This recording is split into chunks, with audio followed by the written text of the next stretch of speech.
So, okay guys, another day, another vlog tayo. So yan, kita nyo naman, Wednesday ng madaling araw, 2 o'clock AM, Daddy Jepo nyo, gising na.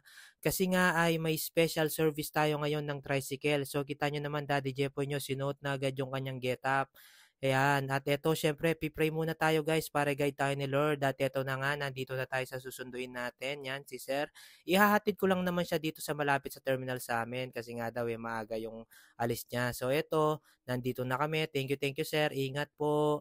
At ayun na nga guys, pagdating sa bahay dahil nga maaga pa, inagapan ko na yung aking yelo. Nilagay ko na agad dito sa freezer para mamaya kahit medyo late tayong magising, yan, naka-ready na yan. Ako kasi yung gumagawa niyan guys everyday dito sa tindahan. Pag wala ako, madalang lang naman yung tatay ko na tsaka yung nanay ko.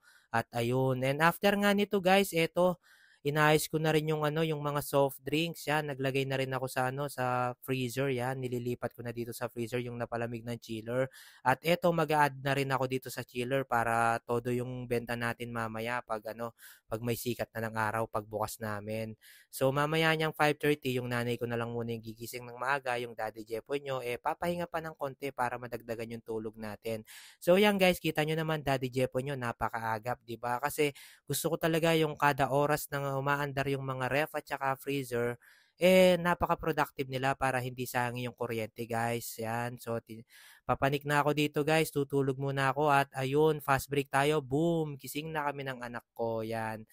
Kasama ko, nagtaka nga yung anak ko ngayon, kasama niya akong bumaba, nadat na niya ako. And after nun, mabilisan lang yan. Papasok na yung anak ko, eto.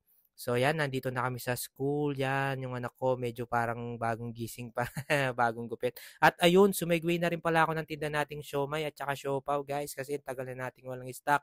So eto na, Daddy Jepo nyo, pabalik na niyan ako dito sa bahay, yan, nandito lang tayo sa daan. Kasi after nito guys, yung si mami naman yung ihahatid ko naman. Yan, kita nyo naman Daddy Jepo nyo. Always grind para sa family, always serve din para sa family. Yon. After ko ang ihatid si mami guys, yan, bumalik na ako dito sa school ni Gino kasi 2 hours lang yon. At ayun, may pa ako dito, 30 minutes. So yan, yung anak ko, sakto, palabas na. Yan. Actually, yung 30 minutes ko guys, hindi ko rin sinayang yung patak. Nag-edit ako dun sa waiting room. At eto, nasa bahay na kami. Daddy Jepo nyo, kakain ng mag-isa kasi nga nahatin na natin si Mami. Sobrang busy ng umaga. Kakain na po ako. Maraming maraming salamat po. Siyempre, finger heart po kayo sa akin. Bye-bye!